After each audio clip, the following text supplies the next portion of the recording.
Well, but it's so like.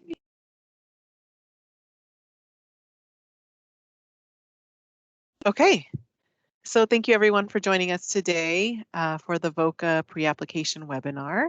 My name is Carla Delgado. I am the Management Analyst 4 in the Victim Services Grants Management Unit for DCFS. And Elena Espinoza and I will be going over this presentation with you all today.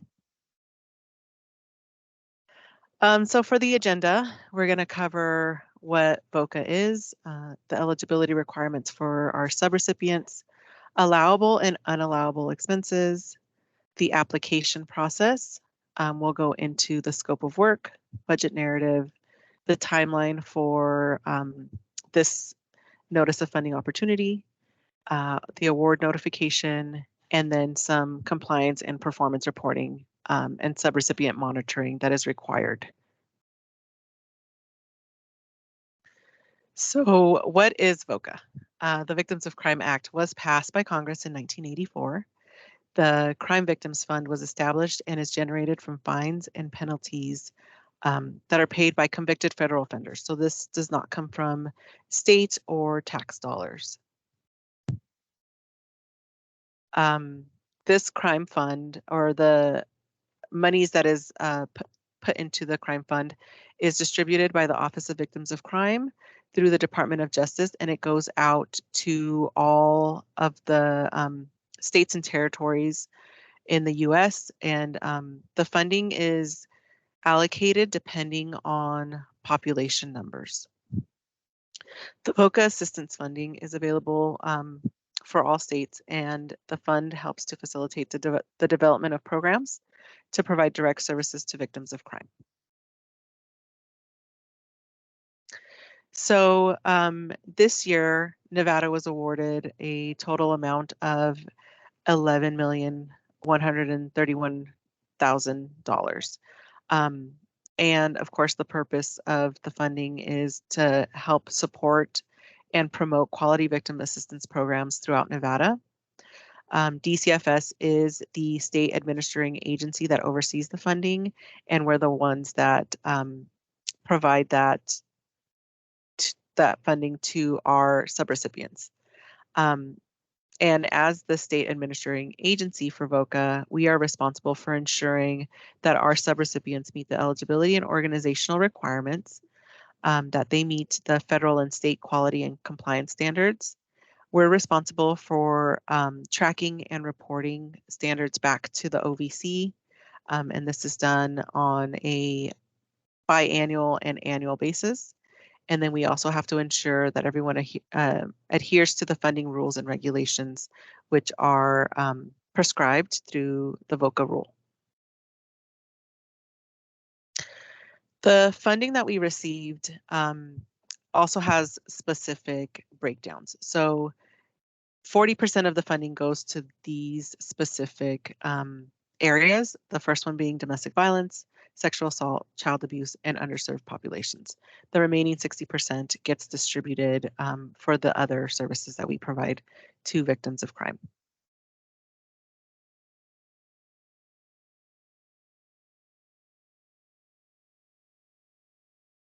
And for the underserved 10%, that includes children and minors, immigrants, senior citizens and the elderly, people with disabilities, LGBTQA2+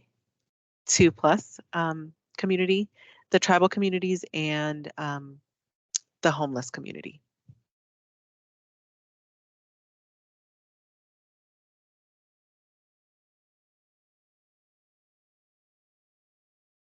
Excellent. Now we move on to the eligibility and allowability of services for this webinar.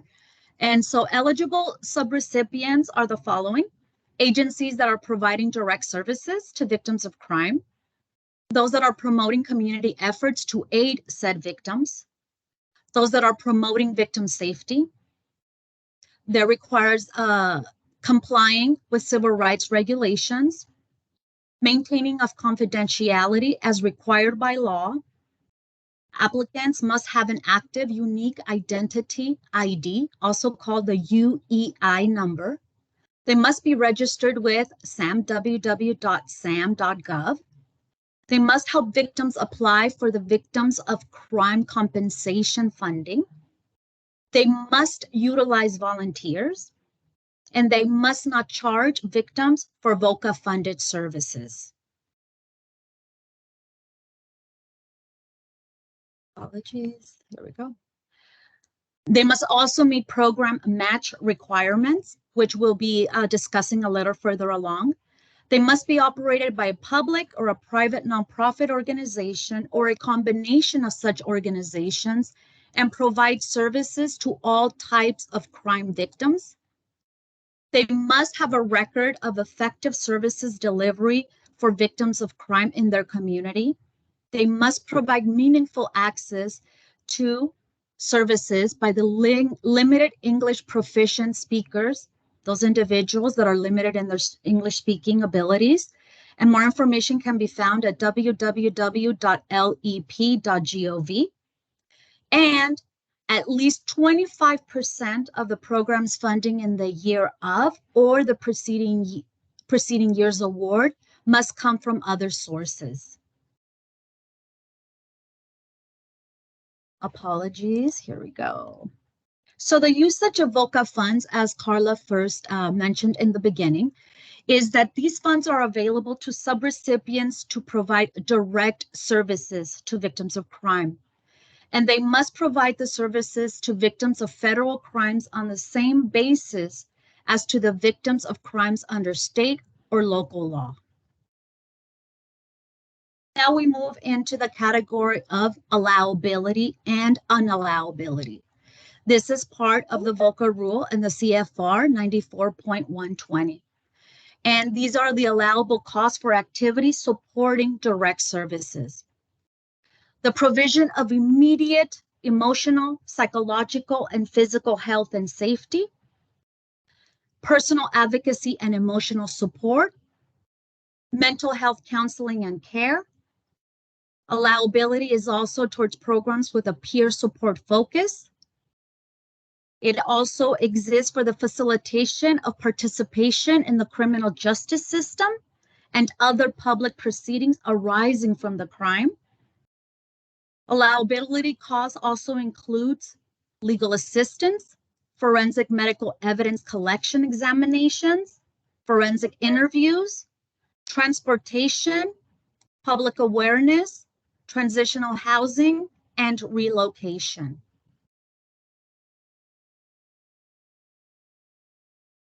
Moving on, also covers the coordination of activities, supervision of direct service providers, can also fund multi-system, interagency, and multidisciplinary response to crime victim needs. Allowable costs also supports the contracts for professional services, the installation or the enhancement of automated systems and technology, volunteer trainings, and restorative justice.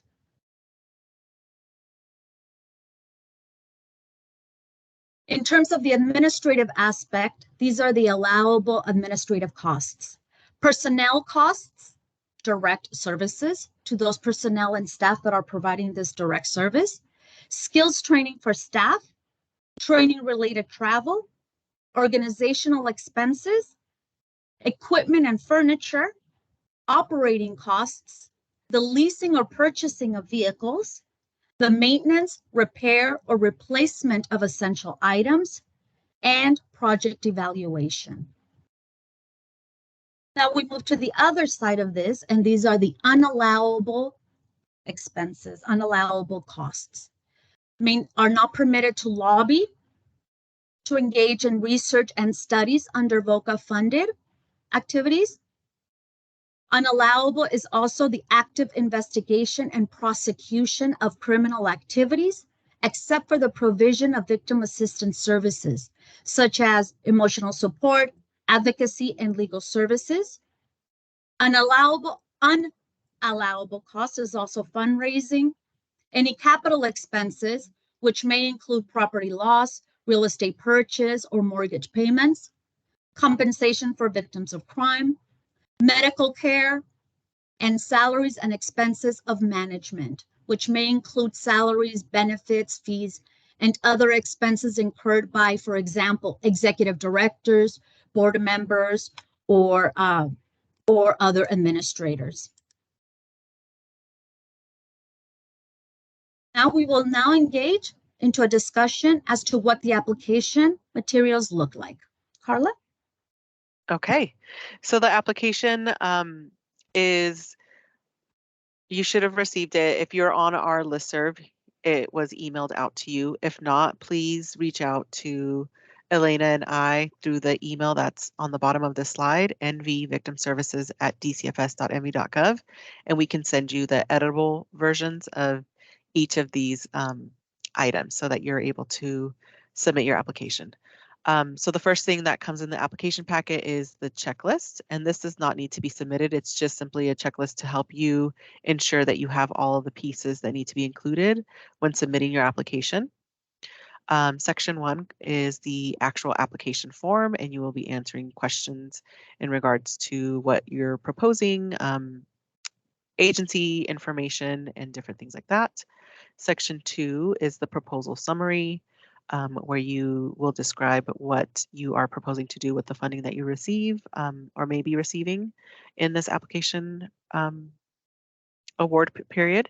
And then Section 3, the proposal narrative. Section 4 is the scope of work table, which we'll also show examples of here further down in the presentation. Section 5, the budget, and Section 6 is the agency performance and self-assessment. So each of these sections have a scoring breakdown. So when we receive the applications and then we do the application evaluation, our evaluators are going to be scoring each section the following points, or up to the following points.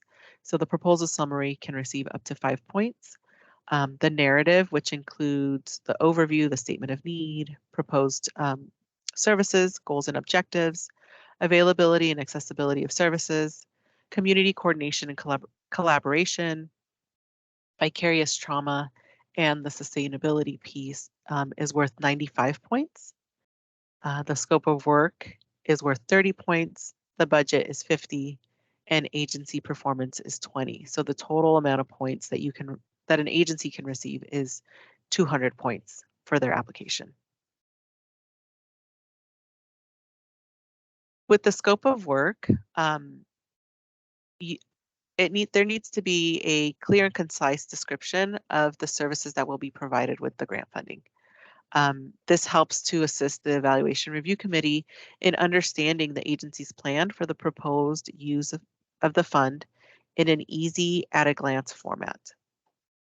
A reminder is that not all of our evaluation members are well-versed in the funding allowables and disallowables and the requirements. And so having a really clear and concise application helps them to score the applications in a better way. This also offers measurable deliverables. So this gives the grants management staff the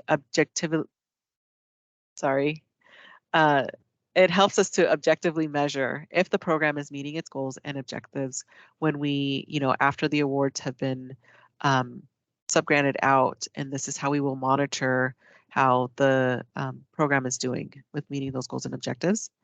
And then it also helps to connect the budget narrative and the goals and objectives together.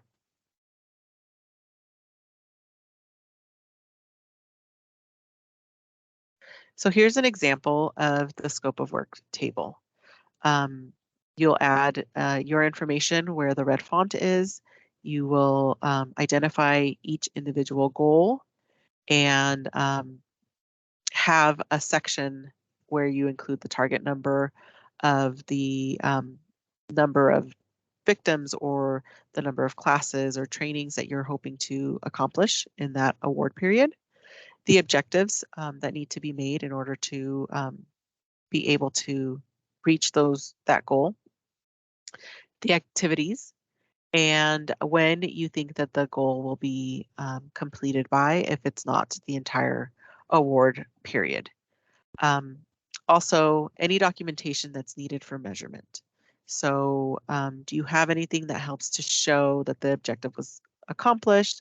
How will the agency measure, and how will you be providing that information back to us so that we know that the goal has been met?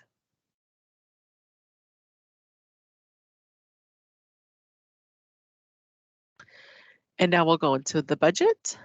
So the budget is an Excel spreadsheet, and it has 3 tabs that all have to be completed. The first one is the budget narrative, then we go into budget summary, and then the match budget narrative. So we're going to highlight just some of the things that agencies will be submitting in the budget narrative piece. The first one is personnel. So this should include employees who provide direct services, um, includes a table that will help distinguish between the employees and the contract staff. We need to know the list of each position and employee name, if known, and if that position is currently filled. We'll like to see a breakdown of the wages or salaries and the fringe benefit rate. So that includes health insurance, taxes, anything like that. Make sure that you list the job description and explain how the position provides those direct services so that we truly know that the work that they're doing does fall under the VOCA allowable work that can be paid for through this fund. And then only those staff whose time can be traced directly back to the grant project should be included on this budget category. All other staff should be considered part of the applicant's indirect costs. Another piece that we thought would be important to highlight is travel and training. So for travel, the cost must provide a direct benefit to this project. We'll need to have the number of staff and, if possible, the actual staff that will be traveling, the purpose for the travel, the frequency, and the projected costs using the U.S. General Services Administration rates. For training, um, if any is identified, please justify any training costs specifically associated with this project. Let us know what type of training it is, the location, the number of staff who will be attending, and how attending this training or participating in this training will help to benefit the project. Some other line items include operating. And so this is a long list that's included in the NOFO, and it helps to justify tangible and expendable property, utilities, rent. General supplies don't need to be priced individually, but a list of typical program items is necessary. For equipment, any equipment that is purchased or leased costing $5,000 or more has to be justified in these expenditures. For the most part, you'll want to reach out to our grants management unit staff to ensure that the equipment that you're looking to purchase is an allowable cost, and that we're following all of the required rules that we need to in order to ensure that the funding is used appropriately to purchase equipment.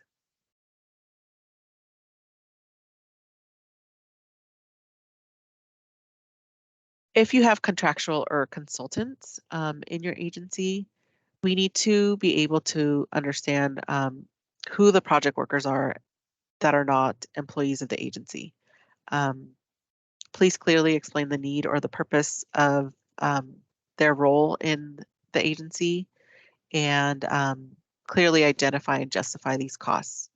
So the method of selection for contractual or consultants should be competitive or sole source. Sole source needs to be detailed in the justification, and we will need to see a copy of the written agreements with all partners with the application when that is submitted. Some of the other expenses that should be included are shelter costs, emergency client needs, programmatic costs, and with indirect it represents the expenses of doing business that are not readily identifiable with the allocated or allocable to the specific grant. So you'll also include that information there. Subrecipients without a negotiated indirect rate can use that 10% rate. But if an agency does have a federal approved indirect rate, the applicant must include a copy of the negotiated agreement with the application. So here's an example of the Excel spreadsheet that will be submitted with the application. So this one is the personnel. And so as you can see, it'll have the name of the employee, their annual salary, the fringe rate, the percent of time that their work is dedicated to the VOCA project, number of months that they have been with the agency, and how much that would calculate out for this award period. We would also like to see the title and position, sorry, Okay. the length of time in the position, etc. And so you would do that for each of the employees that are going to be cost allocated out of the VOCA fund. The next is the proposed budget summary. And this, the top piece here under A with funding sources. So this is where the agency will include all other funding that they are receiving. So that's federal or state. And we like to see this so that we're able to identify if what other funding is there, to identify that the match is included, and also to see that the 25% other funding is the agency has it, so that we know that the agency is eligible to apply for VOCA. For the match budget, match is 20% of the total award. So to calculate this, you will take the amount that you're asking for, divide it by 80, and then multiply that by 20. All funds that are designated as match are restricted to the same uses as the subaward funds and must be expended within the grant period. Match can be non-federal funding, donations, and volunteer time. And this is what the match narrative section of the Excel spreadsheet looks like. Again, you will go in and complete all of the sections under annual salary, fringe rate, percent of time, months, and the amount requested.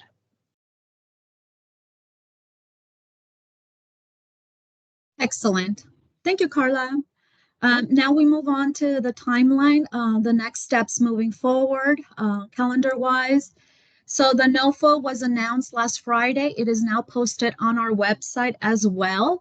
In the email that was shared on Friday by myself, I included the editable documents that would need to be submitted along with the application. Let me know if not, if you did not receive it or it's incomplete or whatever, for whatever reason, please feel free to reach out to Carla or myself. Second, FAQs. Some applying agencies have already reached out with some questions around allowability, timeline, etc. We will post those as FAQs by Friday, January 19th, and possibly one more time as the need arises. So the FAQs will be posted by next Friday. The deadline for submission for this application for the VOCA fiscal year 25 is Friday, February 9th by 5 p.m. Please know that any late applications will be disqualified. Late applications will be disqualified. Please, you may submit them via email, PDF, email to Nevada Victim Services at DCFS, or if you do prefer, you also have the option to mail them in, and that information as to the address up in Carson City is noted in the NOFO if you wish to mail it in. Then we move on to the evaluation period. This is an approximation. We're looking at February 12th through February 28th. The announcements of awards will be done during the month of March of this year. And the performance period covers July 1st of 2024 to July 31st of 2025. Knowing that, what happens after the recommendations have been approved for funding and we notify the recipients, the applicants? So after post-award, we issue a letter of intent to fund to now the funded agencies moving forward. We also share a notice of subaward, the NOSA. We also call it the NOSA, as well as the grant instructions and requirements known as the GERS. We also share with all now funded agencies what we call the RFR workbook, which is the requests for reimbursements. All payments to funded agencies are on a reimbursable basis. And so this is the workbook that you complete on a monthly basis to request those funds be returned back to you, reimbursed. And then the quarterly reporting workbook. This is your performance reporting, and it's done every quarter period. It's due the month following on the 15th of the close of the previous quarter. And again, those funded agencies will be, there will be another conversation, and we will discuss all of these elements, which are considered the subaward components or documents with you. We do need to talk about some compliance components related to the VOCA funding stream, and they are the following. Included may be an additional compliance pieces, but these are the main ones that are noted in the NOFO. Number one are the requests for reimbursements. Oh, I just said that, it's here. Due on the 15th of each month, even if the reimbursement request is zero. Please, if there is no charges or no expenditures connected to VOCA during that month, just please still list it as zero. Performance reports, these quarterly reports are due by the 15th of the month following the end of the reporting quarter. We also conduct on-site monitorings, and this is dependent on one, risk level, and second, any changes in federal law. And so DCFS conducts routine on-site monitorings to provide ongoing technical supports to subrecipients. See if there's anything that we can assist with in moving the program forward. This is a conversation that we're hoping to have on-site. However, we also have the option of conducting them via long distance or remote. Compliance with changes to the state and federal laws. Sometimes we cannot foresee these, but subrecipients are required to respond to or adhere to any and all rules and regulations pertaining to this funding stream and adherence to civil rights obligations. Last but not least, two items that is the Nevada 211. All agencies that are funded, subrecipients are required to add or update their agency's profile and information to the Nevada 211 site. Proof of this within the 60 days after receiving notification will be required. And then last but not least, this is a 40-hour Department of Justice, which is the main parent agency, DOJ, the online 40-hour online training. And so all funded agencies are required to complete this 40-hour training as stipulated in the NOFO. We wanted to also share with you some helpful suggestions in completing the application. Number one is to please read and complete everything thoroughly. Signatures, responses to questions, please pay attention to word counts. Please do some proofreading. We will be looking at all and every element of these applications. Second, confirm that you are answering all the questions, right? In connection with this, please ensure that all projects that you're proposing are allowable. If you have a question around allowability, submit a question to us and we'll address it as an FAQ.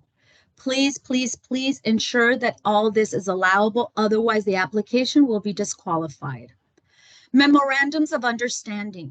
Please utilize the most updated with all parties' signatures included. if possible. We understand that some MOUs might take time, or there's a chain of command to get signatures, etc.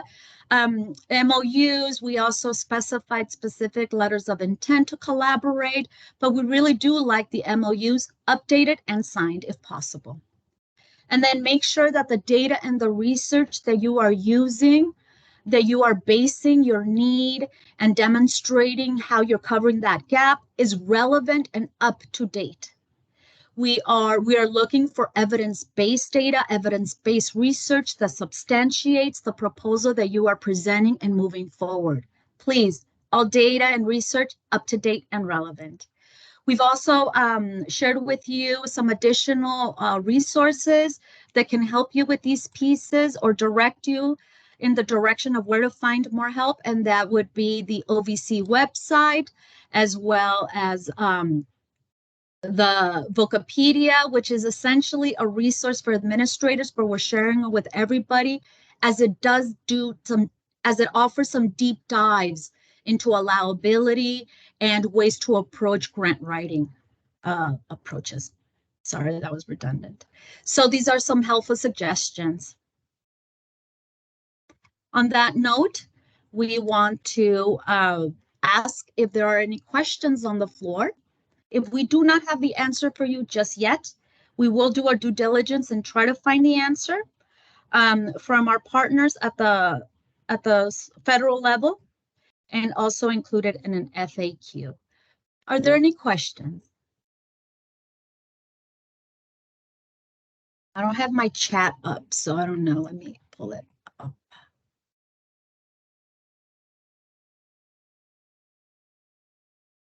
Amanda? Hello. Hello. So this is a 13-month grant then instead of a 12-month that they normally write? Or was that just July 2024 through July 2025? Did I read that right on the? I'm just double checking that it was 13 when they're doing their budget is going to be for 13 months and not 12. Was that my error, Carla?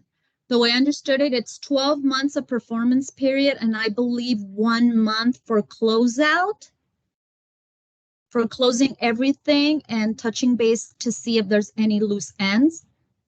Did I answer that correctly, Carla? So yeah, so it should be for a 12-month period. We follow the state fiscal year, so it would go from July 1st through June 30th. But yes, there is the deallocation after the grant award ends, and there is that period after. But truly, we want all activities done within that 12-month period. My apologies. The last month was, I suppose, an internal GMU, so I apologize. It is a 12-month period. Thank you, Amanda. Any other questions? I think there's one in the chat. If we know that there will be salary increases from COLA partway through the year, can we include that increase in the budget? So I would say yes, if you know how much that COLA is going to be and can have an idea of what that will look like, then yes, I would include that in your budget.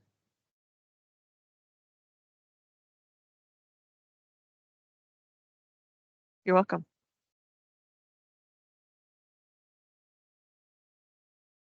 Okay, I don't see anything else in the chat. Does anybody else want to come off mute and ask any additional questions? Hi, this is Amanda from Nevada Urban Indians. Hi. Hi. I have a quick question about the volunteers. My understanding is that volunteers are in kind as a part of the match, but the way the grant is written, volunteers are also required. So those are separate volunteers than the in kind. Is that correct?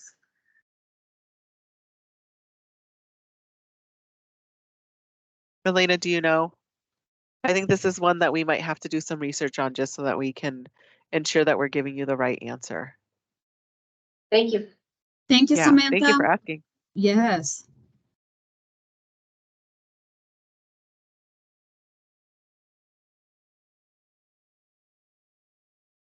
Great question. Okay, so we have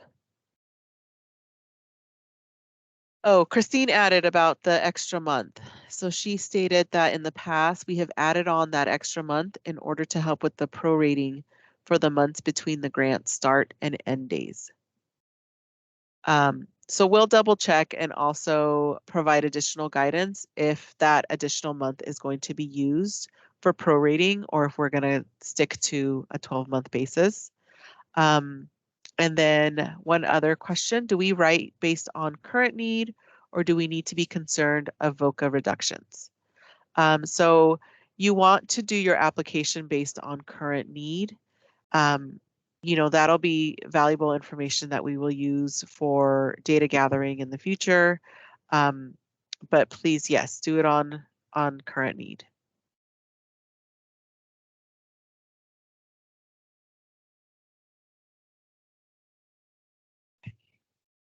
We have a hand up. Caitlin?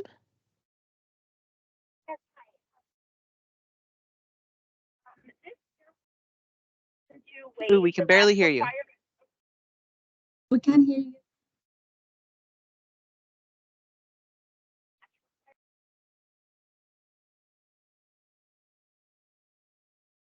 Do you want to type it in?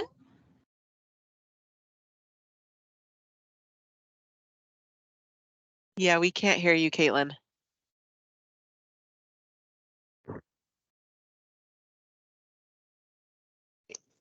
I'm sorry about that. Can you hear me better now?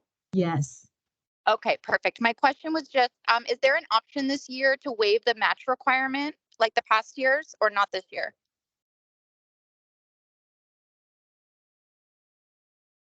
So the match waiver, you can sign the match waiver if you show the need to opt out, but we're not doing it where it's where everyone just flat out gets a waiver for match. That does have to be something that is requested by the agency individually and will be reviewed for eligibility and to ensure that the agency is able to receive that waiver. Okay, thank you. Yeah, the blanket waiver was during the COVID-19 response. And so because that has already been, we're no longer in that period anymore, we do have the waiver, but it has to be in addition to. So just let us know if you need a waiver form and we can send you a copy of that. Thank you.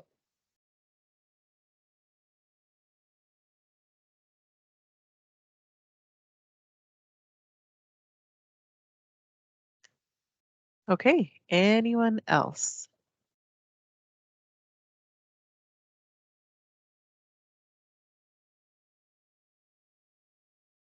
I don't see anything else, Elena. So our contact information, oh, sorry, our contact information is available for you. You can reach out to us individually or send an email to that generic inbox, nvvictimservices@dcfs.nv.gov, and someone will respond to you. If you have additional questions, please send them into the email address at the bottom so that we can add that to the FAQs that Elena will be putting out next week. All other information will be provided through that FAQ, and we'll provide the additional information that we need to get back to you from the questions that we received today at that same time so that everyone receives the information at the same time. Excellent. Okay. Well, thank you all for joining us today. That was our pre-application webinar. Like I said, please, if you have any additional questions, send them in. And, you know, we hope to see all the applications and excited to read all of the projects that are going to be included in those applications too. So thank you all. Thank you all. Happy New Year. Bye-bye.